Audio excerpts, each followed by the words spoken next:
রহমান রহিম আমরা আছি শীতকালীন টমেটো চাষাবাদ নিয়ে। তো আপনারা জানেন যে আমি টমেটো গাছের কিছু দৃশ্য বা কীভাবে চাষ করলে একজন চাষি স্বাবলম্বী হতে পারে এবং স্বাবলম্বী হওয়া যায়। আপনারা দেখছেন যে থলি থলি টমেটো আমাদের গাছে কিন্তু এসে গেছে। তবে এগুলি একটু নাবি। তো এই দেখেন যে আমার পাশে যে গাছগুলো হয়েছে, আল্লাহর রহমতে প্রচুর পরিমাণে কিন্তু এই গাছে ফুল। এবং একটু নাবি রোপণ করলে হয় কি গাছটা টেকসই হয়। এবং এটা মিন্টু টমেটো, আপনারা জানেন যে মিন্টু টমেটো বাংলাদেশের একটি ভালো নামি দামি কোম্পানি এবং এই চাষটা করে আমাদের চাষি ভাইরা কিন্তু স্বাবলম্বী। এবং তাছাড়া পাশাপাশি কিন্তু চাষি যে বীজটা বপন করে ভালো পাচ্ছে, আমরা কিন্তু সেইটাকেই তুলে ধরার চেষ্টা করি। এবং পাশাপাশি আমাদের এই খুলনা রূপসা উপজেলায় এবং বাগেরহাট অঞ্চলে আপনারা জানেন যে আমি এইদিকে বেশিরভাগই ভিডিও করি। তো আমার চাষি যদি বাঁচে দেশ বাঁচবে এবং আমাদের খামারি যদি বাঁচে আমাদের দেশও ডেভেলপ হবে। তো আসলে কৃষিক্ষেত্রে এমনই একটা বিষয় যে আমাদের বাংলাদেশে প্রায় 90%-এরও বেশি কিন্তু কৃষক।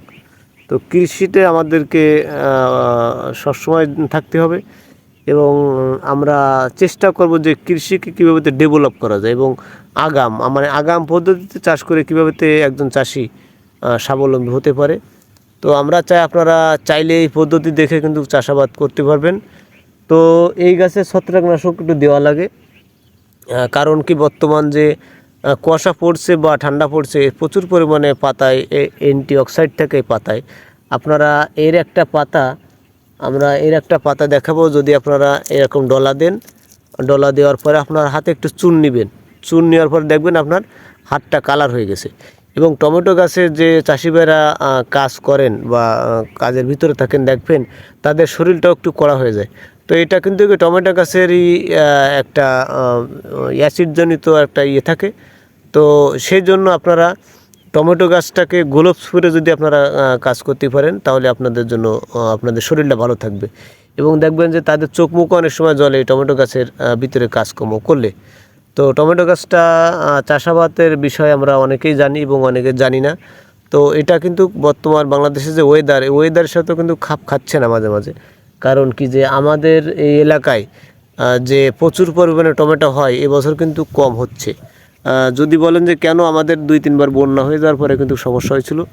তো আমরা চাই আপনারা যে কোনো সমস্যা হলে আমাদের সাথে যোগাযোগ রাখবেন, বা এটা ঘেরের ফাড়ে করা হয়েছে বা কোন পদ্ধতিতে করলে আপনি স্বাবলম্বী হতে পারেন। তো আমরা যে ক্ষেতটা আছি এটা একটি সুন্দর ক্ষেত এবং রোগমুক্ত একটি খামার এটা। তো আমরা চাই আপনারা ওই ধরনের খামারকে গড়ে তুলুন এবং ভালো করে চাষাবাদ করুন। ধন্যবাদ।